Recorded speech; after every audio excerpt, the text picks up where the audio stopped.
3, 2, 1. Hello, everybody. Welcome to the Creators Lounge podcast. I am your host, Ben Jaye, and we are back with another incredible episode.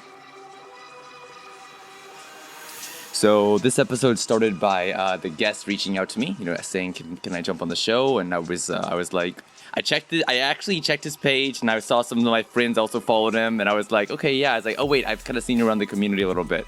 I was like, okay, let's make it happen. So I said, yeah. We talked about some times, and late last night, I have such a busy schedule. I was up late last night. 3 a.m., 4 a.m., 5 a.m., typing out the outline, doing some research, making sure I was ready for the episode, and sent it over to him, and then literally just passed out for the night. So I'm up again, time to record, and let's jump into it. My man, give us the introduction. What is your name? Where are you from? What do you do? Hello, ladies and gentlemen. My name is Chris, aka Soundwave. Everybody calls me Soundwave, even in my hometown. Where am I from? I think I was born in Oregon, but I've lived in Cali most of my life. And what do? I press buttons all day on my keyboard, and it makes cool sounds sometimes. Pressing buttons is a fun life to live. I can't lie to you. And so many of us in the community like to press buttons for a living or for our hobby. So taking it back to the beginning, let's go to the origin story, man. For you, where did all of this start in terms of music and art and self-expression? Taking it way back, where did it all start for you? All of it really started, I don't know, I just heard music on the radio, or I heard music in the car, and I was like, that's pretty cool. I think I can make this. And so I got a piano, and I started doing like piano lessons and stuff, and I was like, that's how people make music, is they get like a little electronic piano and they start recording it or whatever. So that's kind of how I started. I got into piano, and then I found out about Skrillex, and then it all went to computers. Oh my gosh, Skrillex was the unlock for so many people, especially. You probably get that a lot too, huh? Oh, a lot. I'm not gonna lie, a lot, and it's not a bad thing. I mean, I think it's so cool that we have someone like Skrillex who has inspired so many individuals to get into the EDM scene, right? It just shows the power of what music can do, the power of what EDM can do, if you want to take it that way as well. But all it takes is one person living their ambition to inspire other people to also chase their ambitions as well. You talked about listening to music on the radio and hearing sounds on the radio. So what kind of music were you hearing on the radio that kind of inspired you of like, oh, I like this, or this song means something to me? A lot of it was kind of like the top 40 stuff. Like, I think Black Eyed Peas was pretty cool when I was growing up. Teo Cruz, I don't know how to pronounce it, but sorry, Teo, if you're watching. Stuff like that, and that's what I grew up with for the longest time. And then I started kind of getting into the EDM stuff, like Cruella and Skrillex and everybody coming up in like the 2010s. And that was when it really started to get to me. I was like, this is awesome, this is so cool. Oh, I mean, yeah. I want to hear from your point of view, though. What was it about the EDM stuff that you really enjoyed? Obviously, for some of the acts you mentioned, like Teo Cruz and also the Black Eyed Peas, they did have electronic influence, but Cruella and Skrillex were 100% EDM back in the early 2010s. So what was it about acts like Cruella or Skrillex that made you so interested in their sound, made you so interested in what they were doing? From a young age, I can't speak today. I've always had an infatuation with different types of sounds. Like, I'd hear something and I'd be like, oh, that's not a piano, that's not a bass. And so when I heard a total genre using these completely synthesized sounds, I thought it was really interesting, and I guess young me was just kind of hooked. Yeah. It was so, I agree. Like, I remember also hearing EDM for the first time and just being so enthralled by how they were creating these different sounds and things that you didn't normally hear. There's so much creativity that goes into electronic music because of the way that EDM is made. It's made on a computer. You can choose your waves you use, what filters you use, all the effects you want to add, and it just unlocks a whole new world of sound that we didn't have previously. What about, I'm not sure if it's changed any nowadays, going from top 40 to EDM. Is there any other genres or styles of music that also have influenced you throughout the years? 100%. I used to never listen to anything except for EDM after I found out what it was. But then some of my favorite EDM artists started putting out like more future bass or like more hip hop crossovers, and that kind of led me to more melodic music like that. The future bass guy, it kind of drifted towards film score. I don't know why. So like that was kind of one direction, is like really pretty stuff, and then I kind of got into like noisia, cone sound, like just really complicated sound design stuff. Mm, So it went two directions. that's amazing, dude. Yeah, even for those acts right there that you mentioned, noise, cone sound, artists who do future bass, it's so interesting to me. You know, even though we call it EDM or electronic music, it's like such an umbrella term. There's so many different types of subsets and subgenres and different variations of a sound that happen even within EDM or happen within electronic music. It's not like you can say electronic music and immediately know what they're talking about. It's more like, okay, you know, what exactly though? Is it like folk Yeah. EDM? Is it orchestral future bass? Is it drum and bass? Is it, you know, like this, even like an act like Apex Twin, like they're Yeah. considered electronic music, but like a lot of people just call it ambient, you know, or Yeah. new age or something. Like it's such a diverse umbrella term, and so much fits under it. So recognizing the different sounds and styles you've been into throughout the years, how has that affected your identity as a person? The things that you relate with and the things that have shaped you as a person. Definitely, I want to say the vibe of the music.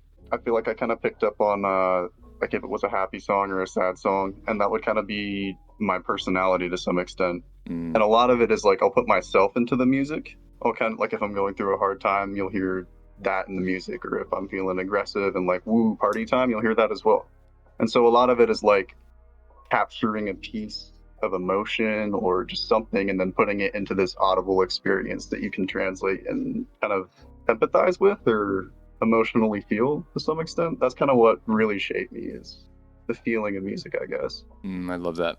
Yeah, it's funny, but it's so true. Music is it has such an emotional connection with us. I think especially as artists, and so having that form of art that can make you feel understood, make you feel heard through the lyrics or through the sound, or help you to express yourself by the creation process. So whether you're listening and you have that sense of empathy, or whether you're creating and you have that source of output, music is so powerful in the way that it's connected with emotions and mental states as well. I feel like. So then, you know, this background of music, you listened to a lot of music, you loved a lot of music, it really hits you. At some point, you started producing music. So talk to me about that. When did you become a music producer? That was when I found out what FL Studio was. I thought that was the coolest thing in the world. I found it on YouTube, and it was like some Martin Garrix tutorial, like how to make the animals pluck or whatever. And I was like, that's software, not a piano or whatever. Like at the time, I was learning every song I could on piano, and I think software really changed it for me back in like 2014. Picked it up and just kind of started throwing paint at the wall. Mm-hmm. Mm-hmm. Just another outlet to express myself. And then learning piano kind of translated really well because the piano role is so crucial in music production. Mm. Oh, absolutely, man. Absolutely. And I find it interesting that it makes sense, obviously, but for you being into music and so learning about piano to be able to replicate that music, but then obviously getting to EDM where there's a lot more focus on sound design and composition and layers and things of that nature. Talk to me about creating your own sound as a music producer, because obviously when we're talking about EDM, you get to control every single level of what's being done through the sound design and through the composition and through the layers that you're putting together and the samples that you use as well. So talk to me about that, you know, coming from all the different things that inspired you so greatly. What has it been like for you trying to shape your own sound and find your own voice within your music production? That's a good question. A lot of it comes from like just trying to make the coolest sound. Like I hear some Space Laces track and I would think it's really cool. And the energy that that evokes is something that I would try to replicate in my own sound. And then once I had that, I would have another method of creating the sound that I could just kind of use whenever I'm feeling a creative block. Mm, And so it's kind of a stacking thing, like a stack and build. You learn here, and then you take whatever you learned from that, and then you apply it to the next situation, while also leaving room to learn from that situation as well. So it's sort of just like a progressive learning experience and creating my own sound, or trying to mm, create the most aggressive texture is I think the goal. mm. Just like the nastiest, most resonant noise you can make, but as clean as possible, which defies reason. But But I totally, That's but the like for goal. you and me both being into electronic music, I know exactly what you're referring to. So to anyone outside of the That community when he did sound. it, right? So yeah, it's, I mean, that's such an ambition. Like we keep referencing sound design, and then now like you said just now, like being as aggressive as possible. There's such a focus on, in electronic music specifically, there's such a focus on emotion and the sound. And so whether it's someone who's going for the deepest basses, the most growling basses, the most aggressive basses, it could also go to the other side as well, where people, I've talked with an artist before about how they were trying to make a very crystallized sound, a very glassy sound. And so, focusing more on the treble side of things, like the connection there is undeniable between what sound you're using and what emotion it's evoking. I want to ask you about your name actually real quick, talking about sound design. Soundwave, how did you decide to use Soundwave as the moniker? Actually, I'm so embarrassed to admit this, but it came from a Transformer. If you ever watched Transformers Prime, that was my favorite show growing up.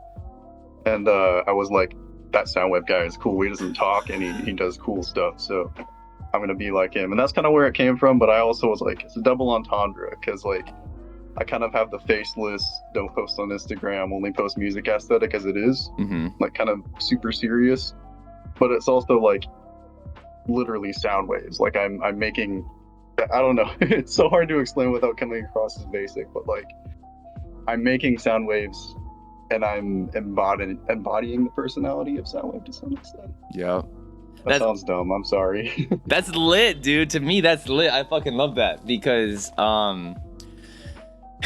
like you said, it's a bit embarrassing to talk about, and yet so many of us just come from like otaku background, like animation background, or like cartoon background, or comic book background. Like we grew up on shows like Dragon Ball or Naruto or Pokemon or even Transformers, Scooby-Doo, like all these different cartoons and animation and comic book, all of that kind of culture, pop culture, was so influential for a lot of us who are into EDM. And I'm sure music in general, but I especially see it in EDM. And so, yeah, I love that, dude. I think it's cool. It adds a little bit of character and flair to it because there's a little bit of that nostalgia and kind of retro vibe. But then also, obviously, you're doing your own thing and creating your own brand around it as well, putting your own spin on it. And come on, like, to be honest, like, there's really not that much. There's not that many things that are new in life. Like, we're always just like recycling ideas and borrowing inspiration from someone else. We just put our own spin on it. So, having you admit, the origin of your name, I'm also curious about, self-esteem as well. A lot of music producers are very self-critical, and that's part of the process of like, the more self-esteem you can build, the more self-confidence you can build, the more able you are in terms of creating art and putting art out into the world. Because if you love it, then you're not afraid to show it to other people. I'm really curious about your self-talk in terms of this. What is your kind of self-talk for yourself, Chris? Making music, trying to figure out the process, learning from tutorials, picking up piano just to be able to express yourself. What does your self-talk look like? Is it largely negative? Is it largely positive? Does it vary day to day? Like, how do you think about self-talk for yourself? I sort of have a perfectionist mindset, so I'll beat myself up a little bit. It used to be really bad starting out. Like I thought, nobody's gonna like this. It's just EDM. Like everybody wants top 40 stuff. I'm never gonna make a career out of this. And so I think that's something normal for all producers to go through. But once you hit a certain point, you just kind of realize I'm doing this because it's fun and I'm doing this for me. And there's no reason that I should worry when I'm creating the coolest sounds anyways. Like there's no reason that I should worry about the top 40. I'm kidding, by the way, but like, nah, dude, no. like, Like, you actually have a great point there, and I kind of love that confidence. I wish that more of us could embody it. Like, we are the music makers, in the words of Gene Wilder. Like, we're the music makers. We're making the sound. We're expressing this emotion. We're putting it out there for other people to resonate with and to empathize with. Like, we have control of that, and so we shouldn't feel bad about ourselves. We shouldn't be beating ourselves up. We literally have a power that very few people have. Not everybody can jump into FL Studio or Ableton or Reason or Cubase and start pushing buttons and make it sound good, and so we actually have a very high level skill. And obviously, yeah, we're always improving and getting better at it. But even where we are right now is already a great stage, and it's only up from here. Following off of that, I think as you do music more and as you get older, I guess, as well, just because of the nature of society and governmental structures, a lot of people think more about what the mission is with their music and what's the purpose of their music, what they're trying to do with it. For you, Chris, I'm not sure how much you've thought about it, how much you figured it out for yourself. You know, obviously you mentioned you're doing it because it's fun. Do you have some sort of mission with your music, some kind of ambition that you're trying to achieve with it all? So it's very blanket term when I say like, oh, this is my music goal.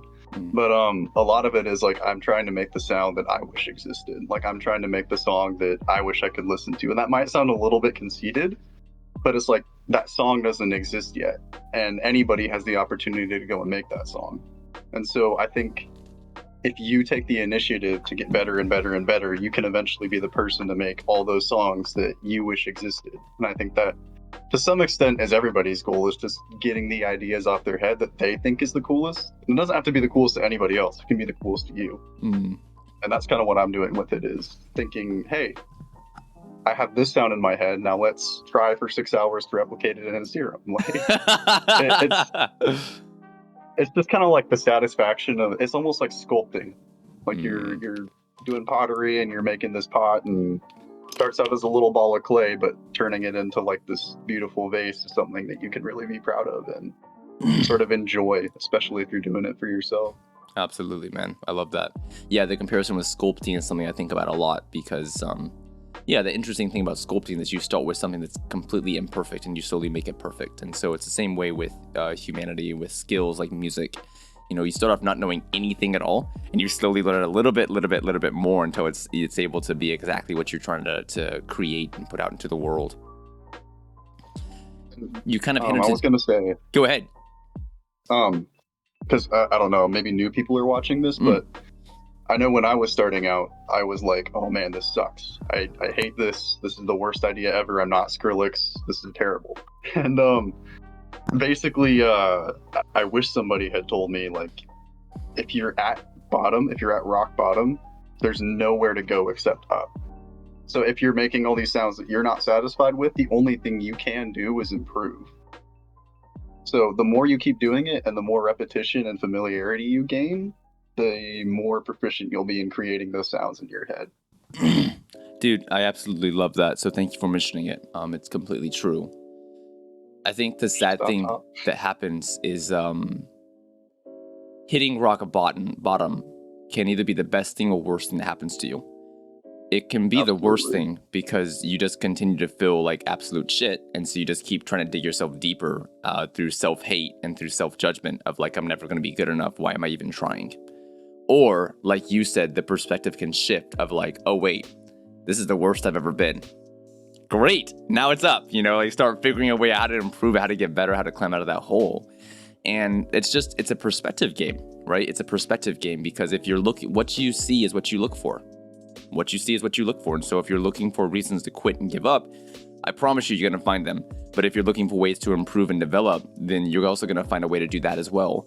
And then it's just a matter of practice and grit and repetition and motivation, self-motivation, not outside motivation. Well, sometimes outside motivation, but a lot of internal motivation of like, no, I'm going to figure this out. I'm going to keep going.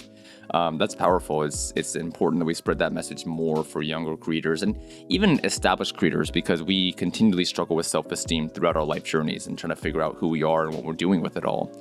In that same vein, obviously, Chris, you put out 3 singles already on the Soundwave project. How are you approaching your releases? Is it something that you're really like thinking about in terms of strategy? Like, okay, I'm going to promote this song for 6 months. I'm going to promote this song for 3 months. I'm going to think about the visuals and stuff like that. Or is it more of just like, I finished a song, let's put it out there? How are you approaching your releases for the Soundwave project? It's definitely all about branding, all about marketing, all about branding. Actually, I talked with Minesweeper, if you know who that is, about this. It's one of my good friends, and he was telling me, like, honestly, dude, it's 70% branding and marketing and 30% music. And that's something that really shifted my whole perspective. I was kind of doing the thing where I made a song and I drop it and it wouldn't get much traction. But after I realized, oh, I can brand this. I can make it something visually and audibly appeasing while also expressing the same type of emotion that I'm trying to get across with my brand. And so that's kind of why the releases are slow. That's why I only have three, is because I want each release to count, and I want each release to sort of make its impact and not just be the song you listen to for 2 weeks, you know? Question real quick on that, Chris. You talked about before you would take a song, put it out there, didn't get much traction. How did you feel at that point? Did you feel like you were failing? Did you feel judgment? Did you feel okay with it? Like, how did that affect you emotionally? Until I understood that it's intentional effort to actually make it in the music industry, I felt kind of hopeless, and I was kind of disappointed for a while. I was like, I think this is good music. I think like people should like this, you know? And I feel like every producer goes through that. And a lot of people think it's a big luck game. Like you just have to know the right people and you're set, or Skrillex reposts it and then you're set, or like everybody thinks it's this thing that you're just gonna magically stumble across one day, and it really isn't. And when I understood that, that shifted my whole perspective on music. I was like, wow, that's something that I actually have to work for. It's not something that I'm just gonna get a lucky break on, or get struck by lightning, pretty much. It's a huge topic, dude. It's a fucking huge topic. Because there's so many variables at play here. And I think that going back to that sculpture analogy we made before, it's for music producers just getting started. There's so many questions of thinking about how is this going to play out? How do I make it with my music? How do I become a success? And so, yeah, like you said, for a lot of artists, you know, they start off thinking they need the cosign. Literally had a conversation with an artist I know who thought that getting on a big label was going to give them the break they needed. And I was like, you have no branding, you have no content, like no one, you know, no one's gonna find it, you know, even if someone hears it, they're not necessarily gonna follow you because they don't know who you are as a brand. And so, you know, and again, there's no judgment because I'm also figuring it out. We're all figuring this out. We're at different stages. And kind of what I've noticed is that it's largely about strategy, what strategies you're implementing, right? And so even if you're fucking grinding 24/7, if you have the wrong strategy, you're just wasting your time, essentially. You know, and so back to your point about what Minesweep had told you about 70% marketing, 30% music, like, I largely agree with that because I'm not sure if I agree with him on the specifics, but I definitely agree on that idea because so many music producers are spending so much time in the studio, it becomes a habit to them. And so they're thinking, because I'm grinding so much in the studio, because I'm making music that's so good, everyone's going to accept me. And no, that's not true. Because you're in the studio, everyone else is living their normal life. Nobody knows you exist, you know? Which it sounds quite tough to say, but it's also to some extent true. You know, if you have the best music in the world, but it's not on the internet anywhere, then yeah, that doesn't help you at all, you know? You have to bring into the branding and marketing side of it. Did you want to jump in? I was gonna say that's probably the hardest to swallow pill as a musician. Is and this is actually what forces a lot of people out of the music industry, but realizing that you're basically becoming the next Nike or the next Disney or the next Adidas. Like that's the way you really have to look at it if you want to make money. Doing it for fun, that's totally cool, and I respect anybody who's just putting it out there and, you know, letting their music hear the world. Enjoying it. Oh, absolutely. Mm-hmm. But if you're trying to do this thing where you don't want a day job and this is your day job, you have to kind of sacrifice a lot of the artistic. Well, you don't have to sacrifice the artistic integrity if it's with your brand, but you have to choose your brand very carefully, and you have to choose your releases very carefully, if that makes sense. Yeah, I think what I would say is that you have to find the right strategies that work for you, right? And so for some people, it's going to be releasing a massive amount of music consistently. For other people, it's going to be very selective releases, but a lot of branding. There is different strategies and plans you can utilize. But to your point, Chris, like I absolutely agree. You can't just be throwing pennies in the wishing well, hoping that one of them comes true. It's got to be intentional. You know, you have to be able to admit to yourself, first of all, no, I want to do this full time. I want to be doing this for my living. Because if you're doing it for a hobby, and you're telling yourself mentally, I want to do it for the money or the recognition or like the success or whatever, not in a negative way, by the way, like in a totally viable, I respect that sort of way.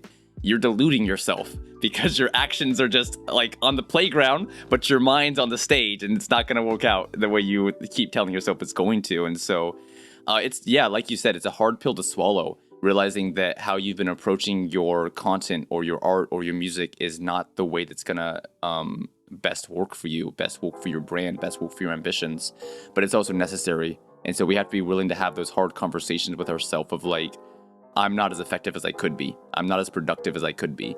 I'm not as masterful as I could be. You know, there's improvement, there's room for improvement. And so having that hard conversation is essential for building the kind of success we want to build.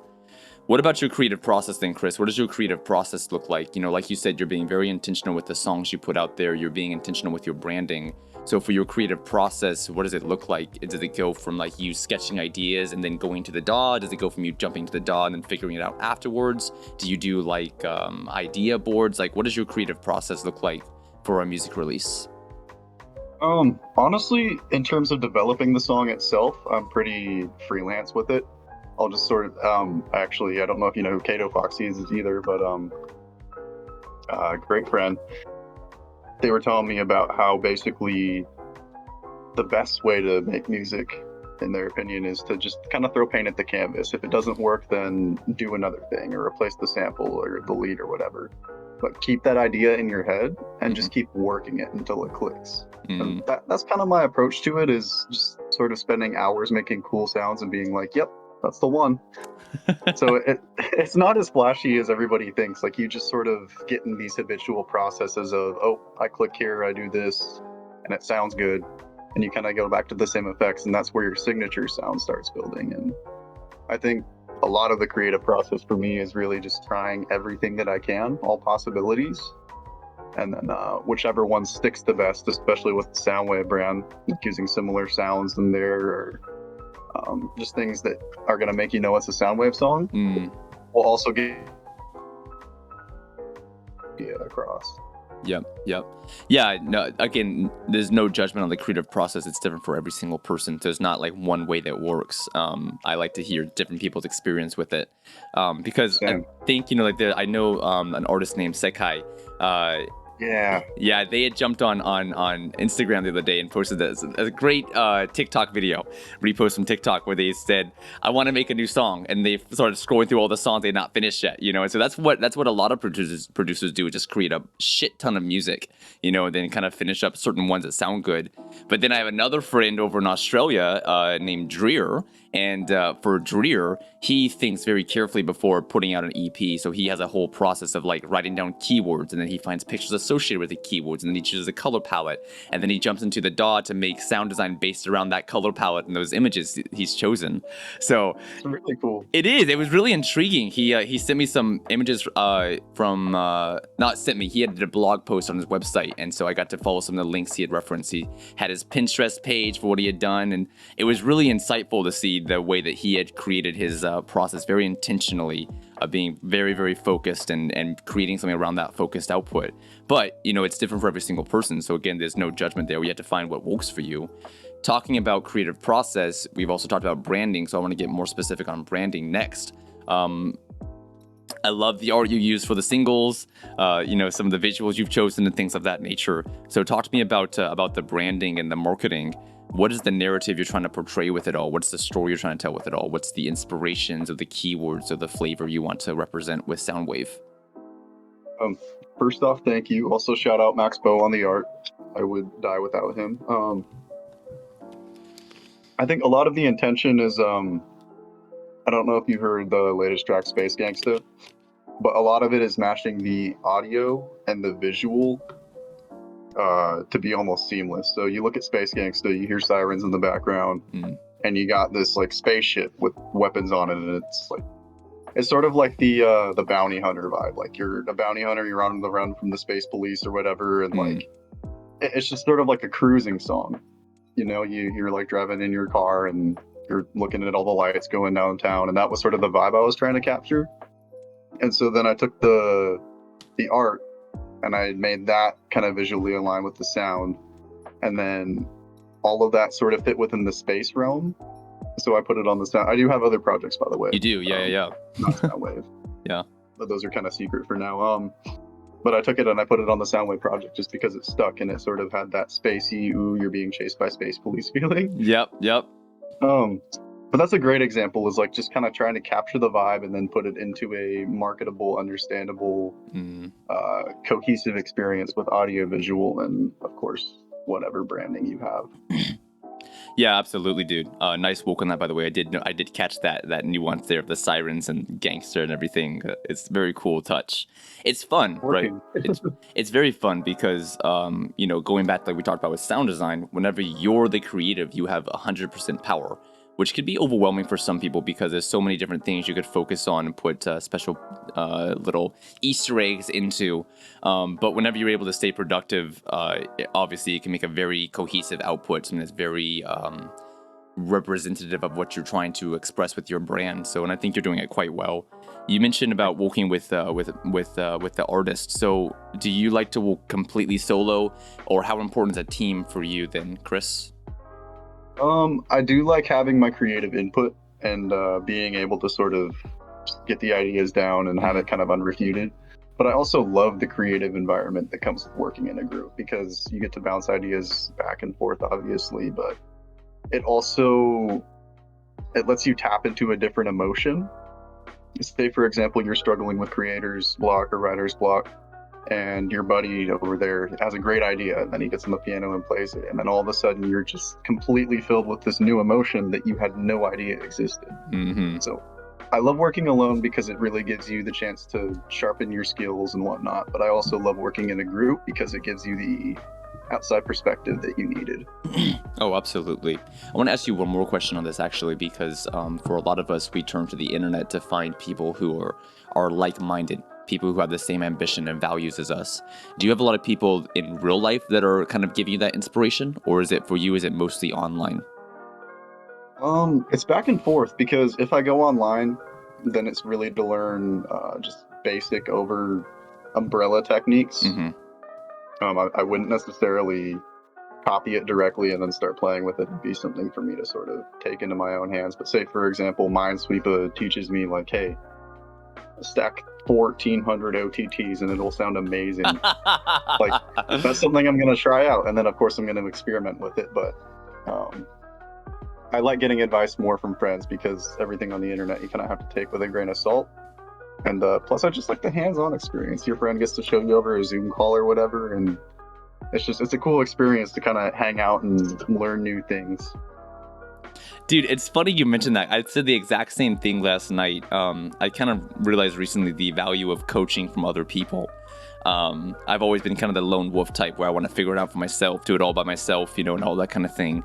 But, like you mentioned, one of the things that has become obvious to me throughout the years of learning and education in terms of music and content is that whenever you're taking information from the internet, it's fantastic, it's true, it's beneficial, but it's umbrella. And so it's going to be different for every person, how they interpret it and how they apply it in their lives. And so that's where having a friend or a coach in your life that can say, okay, apply it right here, change this specific part of your process, change this part of your process. They can see it better because they know who you are. They're with you. They can see exactly where you're messing up or where you could be doing better. And so if you're taking the information from the internet from someone, like, it's true and it's beneficial, but you might not know how to apply it in the most effective way. Having a team around you that can give you that specific guidance of like, okay, take this and apply it in this field, in this field, in this field is so incredibly beneficial. And kind of going off of that, I want to talk more about some of the lessons that you've learned. So let's go with music production first of all, since that's obviously your main dish. What have you learned about music production over the last the space of time you've been doing music for? What have you learned the most from it?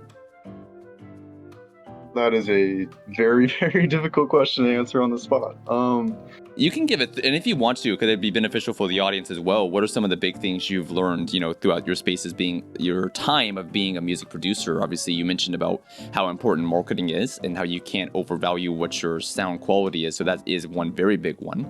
Is there anything else though that kind of stands out to you as like some of the 2 or 3 or 4 lessons that you've kind of picked up along this time of being a producer? If anything comes to mind, please, man, drop it. Let us know. Yeah, I think definitely don't be afraid of the weird sound that you won't touch, because if you process it and you do cool things with it, 1, you're going to learn new techniques. 2, you're going to find out that you can turn pretty much any sample into the coolest thing ever. So definitely don't be afraid of what you think is a bad sound or what could potentially scare you off from doing something, because all avenues of creativity are open. I think that's one of the biggest lessons I learned, but also just to value your production and understand why you're doing it. Like, a lot of the time people are producing for DJs or they're producing for the live set or whatever, and they get so wrapped up in that they forget that they're doing it for fun for whatever reason. Maybe it is to be, doing it for DJs or whatever, but you should be more focused on your brand if that's the case. And for the people who are not liking how their song comes out, I say just really make something for you. Don't make anything for anybody else, and don't be afraid to try new things that you think won't work, because who knows, maybe they will. And maybe you'll figure out a new genre or something along the way. Authenticity is such a valuable thing, because I tell it to people all the time. There's literally no one who's 100% carbon copy exactly like you. And so the more authentic that you can get, the more unique you can get. And that uniqueness enables you to stand out. So like you're saying here, Chris, you don't have to be trying to fit into another group. You can stand out and build an audience around your special thing that you do. And that's totally viable. And it's actually probably the best way to go about it, because it builds so much more fulfillment and happiness of, I did this for me, and people appreciate appreciate me for me. I'm not doing it to live up to someone else's expectations. Whenever you're going through try to get radio play, try to get DJ play route, in that case, you're trying to fit into a mold. But when you're doing your own authentic thing, you're doing it for yourself and making your own brand new mold. So yeah, I completely agree on that. Mindset and perspective. Is there anything that you've learned about mindset and perspective throughout your process? We kind of covered mindset and perspective with that last question. But I'd say strictly mindset and perspective. Think about what's effective to the listener. I know we just said make music for yourself, but if you're going down the route of my music needs to be perfect and I can't get it to sound right, you are more than likely not going to have any of those issues you're thinking of with the listener. So I think mentally just shave the mix into being. And what that kind of means is, like, if you've ever shaved your face, or like, whatever, I don't know. So, like, if you've ever shaved anything, if you've ever shaved, you have to come across it several times to get like an actual smooth shave. It's not just once and you're done. And I think a lot of that applies to mixing and making the right sound. People think you just slap it in and it's done and you're good, but a lot of it is just shaving it into being. Or a lot of people will mix aggressively, where they'll make really bold movements, and it won't work for them because they're making too big movements. But I think the best way to go about it is just to kind of shave things into being, and sort of back to the sculpting thing is be slow, be intentional with it. Don't get too stressed about it, because you're in control and it's music and you can always take breaks and stuff like that. But a lot of it is like the mental game you're playing with yourself of, like, this doesn't sound good, this does sound good, why can't I get it there? And yeah. Being chill with it, shaving it off, Yeah, like you said, dude, like, it's completely true. What the audience hears versus what the producer hears are not the same thing. And so a lot of the stuff that producers are hyper focused on, the audience is never going to even cross their mind about that's there. Right. And so, the argument there goes into two separate ways versus, like, yes, but it's not as good as it could be, versus, okay, but am I selling out to the crowd? And you have to find your own peace with that. How do you feel about it personally? But, I think quick rule of thumb, if you're so focused on a certain aspect of your production that is causing you to have anxiety, racing thoughts, depression, and that sort of thing, then it's probably not worth it, because you're only hurting yourself and no one else cares about it either. So get back into perspective. It is your art. Like you said, Chris, like, you're refining it. Be patient with yourself and just continue to improve over time. It doesn't have to be perfect every single time. It's always incrementally better the longer you do it. I want to ask you one. The thing is, go ahead. Sorry. I was gonna say, a lot of the songs are just going to be rinsed out for 2 weeks or whatever, and then it'll move on to the next. So by forcing yourself to finish these songs and forcing yourself to kind of go, okay, the listener's gonna think it's okay, you'll get more into these states where you can put out more music, which is crucial if you are going to brand, is stockpiling music and getting it all done. So don't be afraid to finish a song, even if you don't think it's finished. Love that. That's my last bit of Soundwave. I love that, dude. I love that. No, it's important. I think you're completely right. And I think it goes to other fields as well. I often give this example, with Instagram. I've been doing Instagram content for about 3 years, and when I first got started with Instagram content, I always thought it was the it was gonna be one post that blew up, and like everyone knew who I was, that one post. And here I am, like 900 posts later. I'm like, okay, it's not gonna be one post. It's gonna be that practice of consistently putting out content through ages. And so same way with music production. You could have that one hit success where they hear it and goes crazy, but more likely what's gonna happen is you're gonna stockpile a bunch of music and put it out, as it's appropriate or as it's needed or as it's necessary for your brand and your projects and everything. So finish songs and put them out there. Don't overvalue the one that you have. You're a producer. You're going to be producing for 10, 20, 30, 40, 50 years. So keep producing. I love that. I want to ask you one more question. Say again? Sorry, I was just going to say, plus it gives you more room to free your mind to more processes. Absolutely. And you keep moving, you don't get stuck. I want to ask you one last thing. We might have mentioned something about this already that you may want to explain more, or maybe you want to pass on the question completely. Talking before about how if you have the wrong strategy, you're not going to be effective or you're not going to achieve your idea of success. Is there anything that you can look at for your own life, for your own process, Chris, and be like, okay, I could do better at that area. I could do better at that stage. Is there anything that you feel like you're not doing as efficiently or as correctly as you could be doing it? I definitely think I'm a little too loose with a lot of the branding and a lot of the production that goes into the branding. A lot of the times I'll get too wrapped up in the I'm making music for me side, mainly because it's more comfortable. And a lot of the times I'll sacrifice brand for artist integrity, and balancing myself between that is really the hard thing. Is this cool idea expressed does not go with the brand, therefore I have to sort of make it fit. And making that fit is definitely something I could do better, but I think that's just something you learn as you're more familiar with yourself and your brand and your music and just yourself as a person, I guess. It's very, very hard to articulate into words, but I get what you're referring to. I understand. I think, like you said, the conclusion is building more self-awareness around who you are and what you're doing.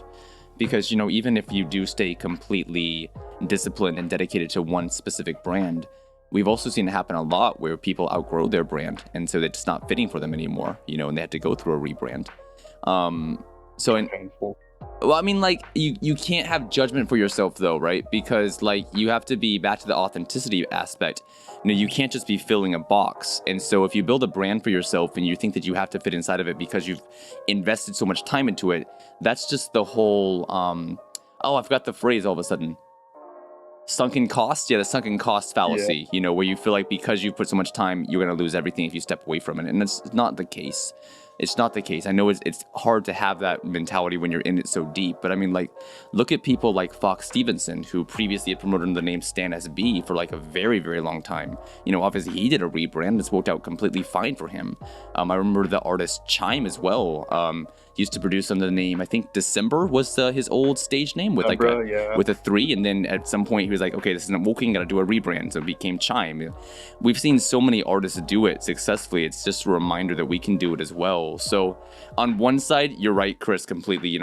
Having a brand that reflects who you are and you can build it and be disciplined and craft it out more, like, that's very effective for building an audience.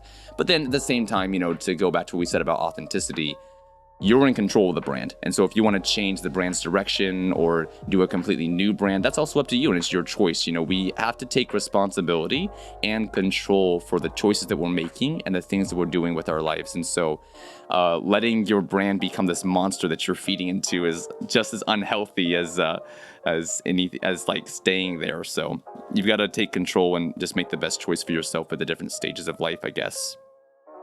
That compromise is probably one of the hardest compromises for any artist to make. At least people, because you think about it, there are only 10 or 15 names that are really sticking in the music industry. Like people who are consistent, like the people who got COVID shows, all that stuff. And those are the very lucky people or the very intentional people. And I'm guessing 90% of them are the intentional people who thought, yep, this brand might not work, but I'm going to go through with it because rebranding is going to lose a lot of followers. More than halfway through 2021, what is on the agenda for the rest of the year? Ooh, that's kind of a secret. I'll throw a little hint, though. Okay. Basically, there's this project I've been thinking about. It's called Sounds Good, and there are going to be volumes of it. can't say volumes of what yet, but it's going to be like this experience is what I'll say. So by the end of 2021, I have one of those set to be put out. Just waiting for visuals now. I have a few labels that I'm trying to sort of work things out with, but Okay. you know how it is with labels. Exactly. It's not in your control, so Yeah. you do the best you can. And then I'm doing my best to kind of get on the wave of new bookings, because with COVID being sort of in the past now and shows coming back, getting bookings is vital to maintaining your audience and sticking with your audience, because they hear your music at a show, they think it's good, they're going to be fans for life because they experienced it and they thought it was awesome. So that's a big thing, is getting back on shows, kind of getting the brand train rolling again, and putting out as many releases as I can. Just kind of waiting on artwork at the moment. But. All right. Love that, dude. Yeah, concerts are so important. I think that a lot of us can get caught up in the whole internet sphere, and so I love the internet. I think it's very important, vital. I like living there, but you know, if you're only living on the internet, that's the only place your audience is. And for musicians, the opportunity to be able to do concerts is a way to connect with real people. And it also translates to internet success as well, because if someone sees you at the show, you know, they follow your social media, they consume your content on the internet as well. And so they go hand in hand. You got to have a strong brand for the internet, but you also should be doing something in real life as well, whether it's concerts or fan events or whatever it may be, radio interviews, you know, etc. Are you doing the bookings for the live shows by yourself, or you have someone like a manager helping you with contacting people? No manager. We've done it all by ourselves. Well, actually, I rebranded kind of during COVID, but since then I've done no manager. I'm kind of trying to prove to managers that I can do it by myself first, because that's also a big thing that nobody talks about. Actually, I spoke with the manager for Never Say Die, Tom, and he was like, hey dude, like we can't accept you or whatever right now, which is more than fair, but he was like, if you can prove to other managers that you can like do all this stuff by yourself, then they're going to be more keen to take you onto their team. And so I feel like it's kind of a learning process that I have to go through, is being my own manager and sorting out what brand I want and all that, to really appeal to having someone who's going to actually take my career where I want it. Because you can get a manager like, you know, pretty easily, but they're not going to be the manager that you need. Yeah, that understands who you are and what your ambitions are, what you're trying to achieve. It's always difficult to find people like that you can put into your community, whether it's a manager or a collaborator or an editor or whatever it may be. Filling those slots is hard because it's a personal experience. You know, you have to have a connection with those people. How's it been going for you, by the way, though, man? Like doing it by yourself and trying to book shows and make contacts. What's that experience been like for you? A little bit stressful, not gonna lie, but honestly, I enjoy it. It's fun learning new things and kind of overcoming new challenges that aren't music related. Well, I mean, they are music related, but not production related. And it really teaches you like how to not get screwed when you do get approached by a manager or a label or something like that. And sort of just like little things. Like, have you ever heard the thing about like how you send a WAV file in an email and then they're immediately just going to leave you on red? Like stuff like that. Yeah. That you learn with no manager, or that you don't learn with a manager. Like just little tiny professional I mean, I'm being super professional right now. Yeah, like in terms of emails, specific nuances and things. Yep. Makes sense, dude. Well, I mean, I wish you the best of luck with that. It's not an easy process. I think balancing time is hard for creatives of any field, because, you know, you want to give a lot of time to your art. But then, you know, like we've talked about a lot today, you've also got to give time to the branding. You've got to give time to the marketing. You've got to give time to the advertising, you know, that content output itself. And so, you know, fitting that all into one day takes both time, but then also discipline, because even if you have the time to be doing it, you know, all of those things in one day, if you don't have the discipline, you know, you're going to get sidetracked and start, you know, doing other things that are not as meaningful, not as productive for what your ambition is. And so I understand your hustle, and I hope it's going well, dude. All right, I always ask the guest if they're comfortable to leave a message to themselves of 1 year in the future. So what would you say to Soundwave of this episode will probably be out in August, so about August 2022, what would you say to yourself? Ooh. I hope you're playing shows. Lots of them, but not too many. if you figured out mixing by then, come back and teach me. And I don't know, just don't let it all get to your head. Don't let it turn you into someone who you're not. Because I know a lot of people join the music industry and then they kind of become this facade almost of their brand. They get so wrapped up. It's bad, and I don't want that to happen. So those are probably the 3 things I would say to myself. Love it, dude. Fantastic. We have a few questions from the audience, but they're a bit. I think some people are trying to prank you and kind of troll you here a little bit. So nothing that serious, but I'll read them out anyway. We had the first one from a user named Kerosene Cocktails. When are you going to love me and live with me? Crying, crying, crying emoji. My friend Sergio, and you're actually contractually obligated to come live here. So perfect. Next one is from Dioscuri Music. Not a question, just want to say that you're an inspiration with a bunch of heart emojis. Those are the homies. Perfect. Ryan and Kyle. Shout out Ryan and Kyle. Awesome. Next one is from OG Logi. How many blueberries can you fit in your mouth? 97. Next one says from Ethan Ramsey. Why don't you play Modern Warfare more often? Cool emoji. I don't remember the last time I played Modern Warfare. Next question. And that was the last one. All right, man, this has been incredible. With all the guests, we always do one final round, which is the speed round. So I'll just ask a very quick question. You can give a very quick response. Are you ready? Let's do it. All right, here we go. 3, 2, 1. Favorite color? Red. Favorite food? Pasta. Favorite day of the week? Friday. Favorite movie? Iron Man. Favorite song at the moment? Kato Fox Windflower VIP. What leisure activities do you enjoy? Sitting down and watching movies. What countries do you want to visit? Europe, Russia, Asia, all of them. Name one person alive or dead that you want to have a conversation with. Nikola Tesla. What languages do you speak? Swedish, a little bit of Russian, and English. All right, and the last one. How do you want people to think of you? Oh, why you gotta do me like that on the last one?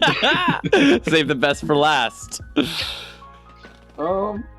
I don't know. Just think of me as a Soundwave, I guess. I don't know. I just that is a very hard question. It's a hard one. Hopefully not in a bad way. Very good. My gosh, man, that was an awesome Soundwave. Thank you for jumping in today. Is there anything lastly on your mind you wanted to say to the audience listening? Anything we didn't get to touch on? If there's anything you want to say it out. Never give up. Pursue your dreams. Everybody laughed at me for wanting to be Big Music Boy, and now I'm Big Music Boy. So if people laugh at you, stick to it. All right. Fucking love that. Everybody, thank you so much for watching the episode today. There's a lot you can learn from Chris, and obviously he does have incredible branding, incredible music, a really cool project. So I do recommend you go check out his page, check out his content, interact with him, send him some love, some comments, and let him know what part of this episode impacted you the most. I thank you guys for watching, and if you want to reach out to us, we're both on social media, so hit us up. We can hopefully get back to you as soon as we have time. Everyone, have a great night and take care. All right, man, it's a wrap. How do you feel?